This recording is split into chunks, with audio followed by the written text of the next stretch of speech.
name is Todd Begg, and I'm a knife maker. Everything is meticulously shaped by hand. Todd is a true artist. He is a living legend in the knife industry. But there's no way a one-man shop can keep up with that kind of demand. So I partnered up with my two older brothers.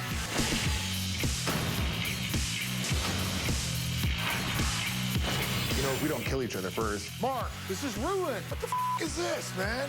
We might actually make a killing. Now we're gonna kill each other. Woo! Hallelujah!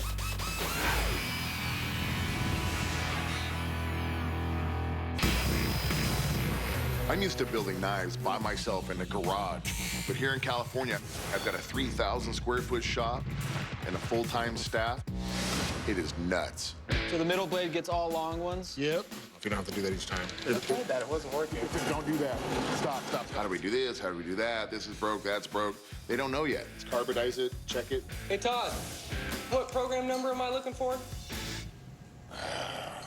Let me look. You know, the whole idea about me starting this whole factory with my brothers was to free me up to build more custom knives. Todd, there's something wrong with these drill bits, man. And I broke another one. John, there's nothing wrong with the drill bits. John is my oldest brother. For the last 20 years, he's been working in the oil and gas industry. They're not oil field drill bits, okay? Okay. We're dealing in thousandths of an inch here. If you take one of your hairs, you split it in four, that's a thousandth of an inch. And then a lot of times we're dealing half a thousandths, okay? I'm not used to dealing with these close tolerances. You're grabbing this handle with your full fist. There's no sensitivity. You can't feel the metal being cut. But here, this is like being a jeweler. It's real fine, meticulous work. Just pull it in with your fingertips like this. Okay. That'll give you a better feel for what's going on. All right. All right. Thanks. Yep. It works, man. John has the perfect ingredients to be the shop foreman. He's hardworking, he's determined, and very tough. Mark is a completely different story. Looks like Mark has decided to grace us with his presence. All right, I got it. Morning, guys. Morning. Nice horn out there. I'm more like the visionary. Kind of manifesting ideas, concepts, where we're headed. I think more of a metrosexual clown. I'm gonna pretend I didn't hear that. It's 11:30, dude. Been running errands. Had to go get some meat for Pluto. Well, while you were out running errands for Pluto, Mattia hooked us up with a potential new client. I'm gonna go down there and take a few knives to show him. Who is it? Merkley? Oh, serious? Yeah. Merkley's basically, this eccentric collector of art. Eccentric. I guess he has like 50 pairs of the same pair of shoes. Or Yeah, something. he only wears one pair of shoes. I'm trying to bring in as many customers as we can. Merkley's somebody I know who'd respect what Todd does as an artist. Figured he'd be interested in buying some knives. I want to go. It's not Blade Brother, dude. It's Blade Brothers. Field trip. We're going to the city. You guys are on the Golden Gate.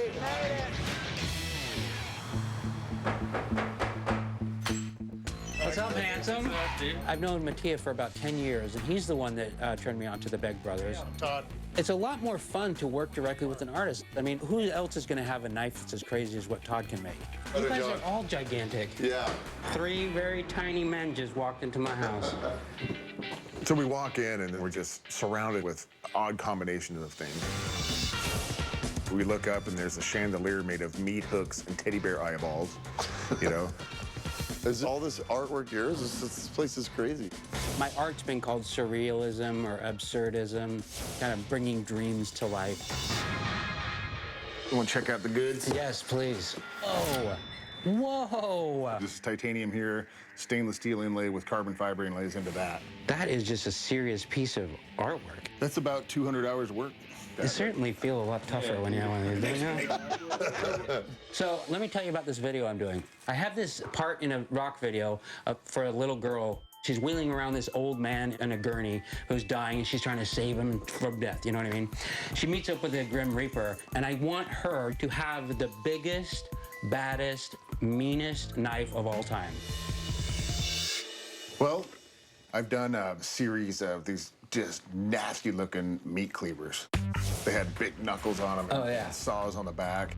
Ooh, meat cleaver. I'm thinking, how cool would it be to make a big, huge version that's crossed with the Grim Reaper's side? Oh, yeah. You know what? We should call it the Grim Cleaver. This would be the weapon that the Grim Reaper would be afraid of. Ah, big. 3 feet. Almost as tall as the girl. The case looks all girly. You think, oh, what's she got in there? Toys? Grim cleaver. What's the timeline that you're needing this? I can't imagine you're just going to crank this out in a weekend. But sooner is better than later, always. So it turns out Merkley's definition of as soon as possible means immediately, because he needs it for a music video shoot next week. If you can switch some things around, it would be great. But he was really excited about this Grim Cleaver blade, and he said he was willing to pay $12,000 for it.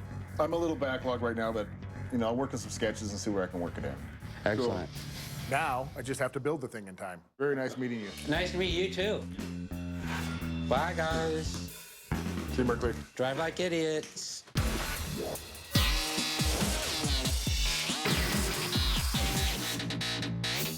So I'm working on this Grim Cleaver, which is like the mother of all cleavers. I can design the whole thing on here, then it makes a program that I can put into the machine, and the machine will cut out the parts. This is the one I had done before. The cutting edge is longer than the entire piece here. That's gonna be sick. Victor's running it right now. I want to go out and see how it's doing. I gotta make sure the coolant's hitting the drill. Right now, the machine is cutting out the pockets where the inlays are going to go. We have to flip it over, cut the pockets on the other side, and then at that point, the profile can be cut out. So there's a lot to do.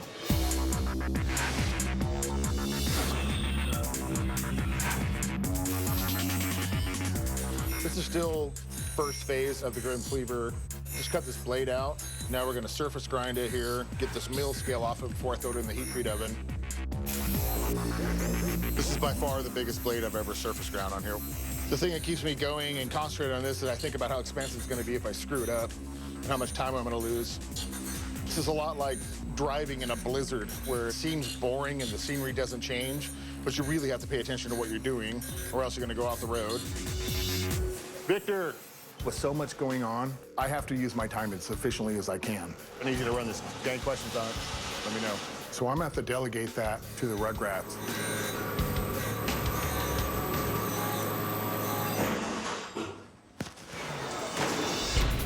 What was that?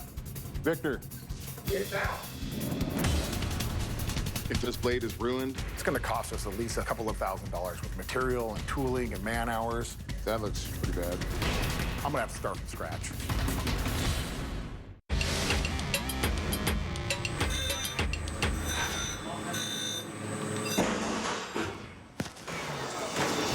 What was that? Victor. Get down. The Rugrats were trying to grind out the cleaver blade on my surface grinder. Having trouble stopping the damn thing. Because the blade is so long, it's nearing the end of the machine's limits of travel. Imagine this is the edge of the blade, you have to stop, or else boom, it hits the end, and what it does is it picks the table up like this, and it introduces, more material into the cut. Was that right in the middle of the blade? Pretty much. If this blade is ruined, I'm gonna have to start from scratch.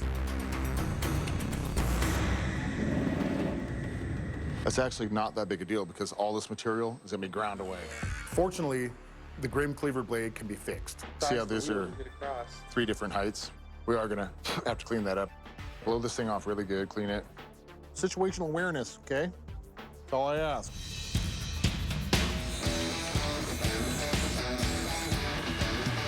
After cutting all the parts out, the second phase is shaping, polishing, making all those parts relate to each other. The carbon fiber inlays for the handle are already cut out on the mill, and now we're gonna shape them by hand with files and grinders. We're applying gun coat to the part, so we get a black on the flats and silver on the profile. You gotta put it on with an airbrush, light coats, then when it's all dry, then you cook it.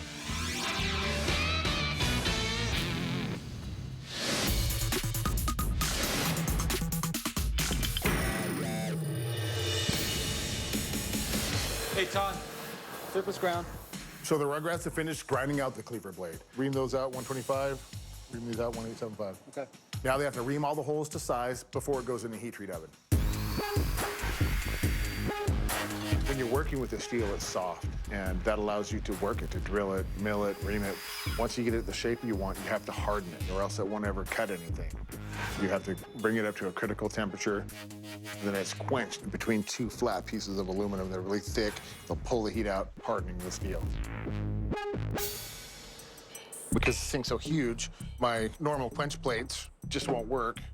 Obviously, I'm not gonna be able to put that thing between these, so I need new quench plates. I know you know. Oh my God. What? I got something for you to do for the business. I need you to go up to Windsor and get some aluminum quench plates for that big cleaver blade, okay? Okay. If you're not Right too busy, now? if you're not too busy right now. You're gonna send him for parts? I'll go with him. Yeah, I can go with it. I'm driving. I'm driving. I'm driving. No, I'm driving.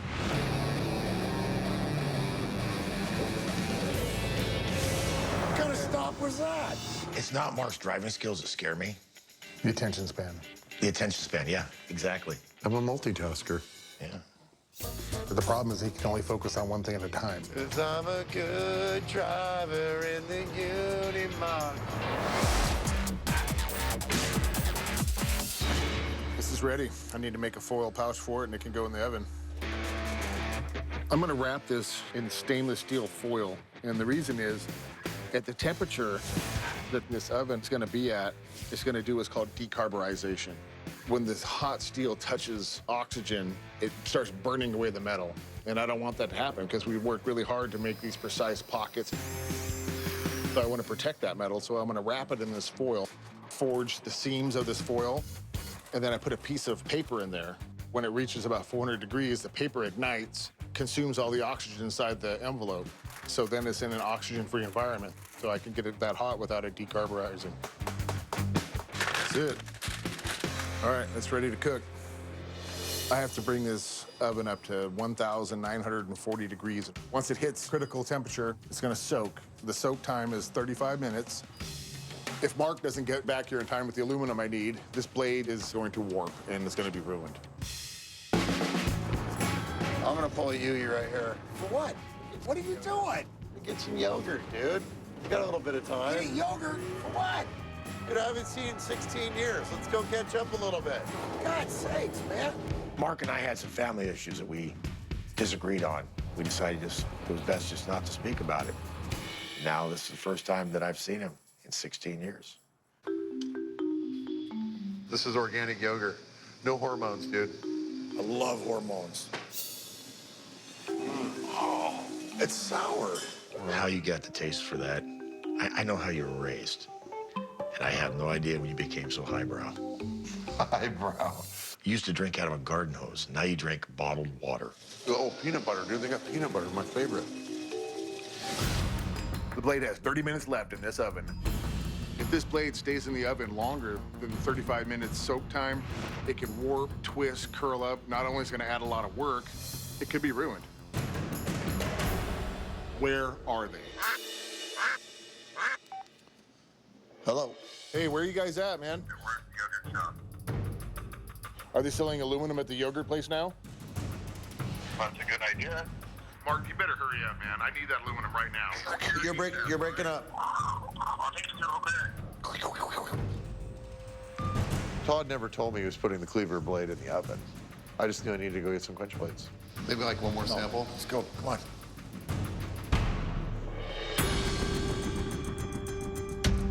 Well, we're down to 3 minutes left. They're not gonna make it. They're not gonna be here.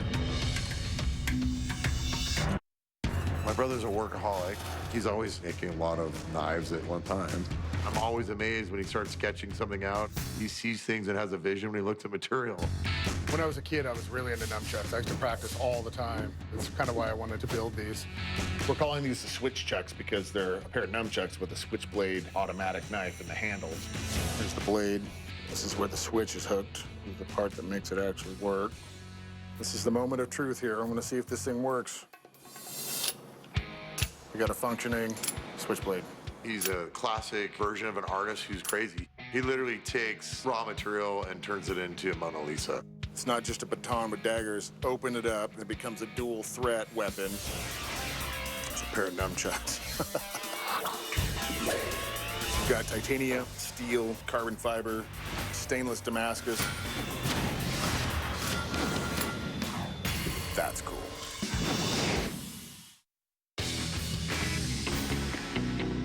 I've got the Grim Cleaver blade in the oven. It's ready to come out right now. My brothers are not back with the quench plates because Mark thought it'd be a good idea to go get yogurt. If this blade stays in the oven even a few minutes too long, it could warp, and I'm gonna have to start from scratch. This blade has a ton of work in it, not to mention the cost of all this material, all this machine work. Well, that's it. Time's up. It's great. It's great. I'm giving her all she's got, Captain. Coming in for a landing. Guys, hurry up! Come on, Mark. Get the other one. When I pick this up and set it down on here, lay the other one right on top of it, and then push down on it. And then John, What are we doing? you take that. Mark, then you grab that weight and set it on top. Lay it the long way. Yeah. Okay, this hurts my back.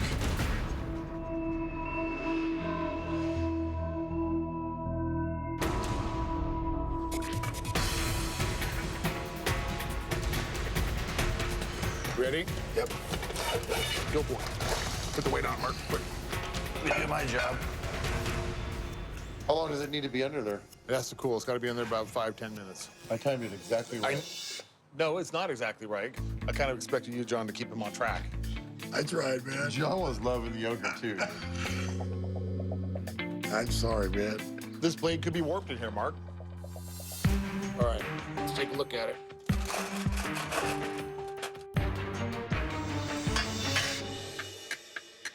It's warped. It would have been just fine if you guys would have been here right on time.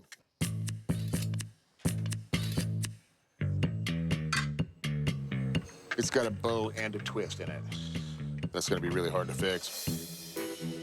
He can straighten the blade out. Bend it. Gonna bend it. Do some stuff with it. It doesn't seem like it's that big a deal to Mark because Mark never has to fix anything. And that's the way he was when we were kids, so some things never change. I'm not 100% sure I can grind this out. It's just gonna be tricky.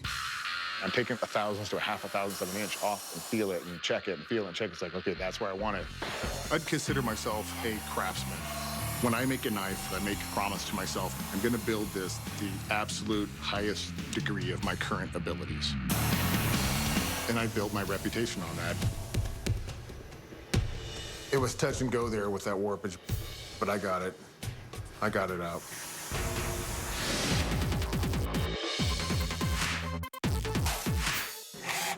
Today's the day, D-Day. Merkley's gonna be here in about 4 hours. We haven't even done the final assembly on this thing yet. Time's ticking, and it feels like it's running out fast. I'm going to glue in the flats and the carbon fiber inlays. I have to peen all these nickel silver pins to hold it in.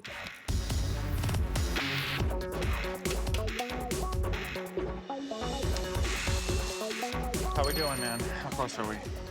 We're getting there. 10 minutes, 20 minutes, 30, what are we at? 20 minutes. All right. This thing looks more damn wicked than I'd hoped. It looks really cool. Let's just hope Merkley likes it.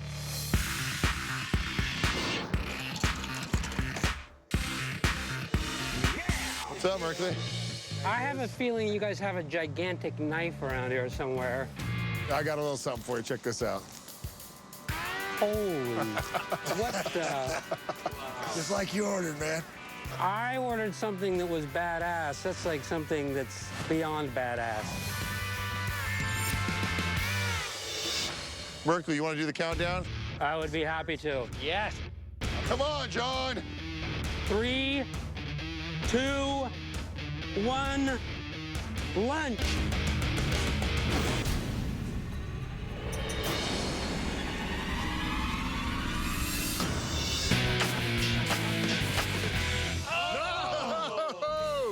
Nice. Yes. The Grim Cleaver worked so well. He was like, whoa, it went through so fast, it surprised him. He felt no resistance. He's like, shoo. Do another chop right through. Right through that way? Yeah. Right across the Do side. it, dog. Right across. Get it, dude.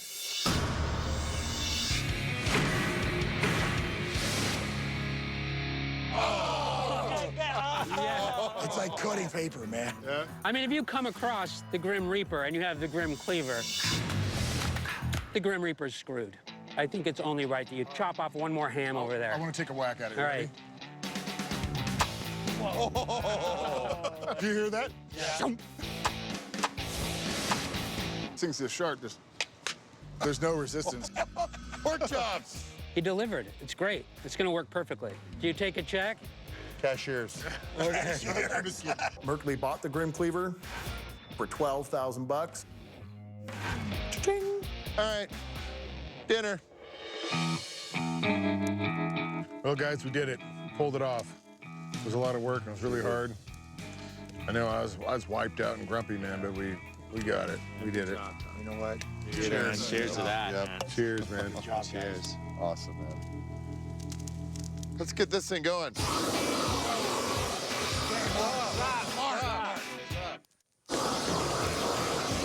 That's enough. I think it's ready.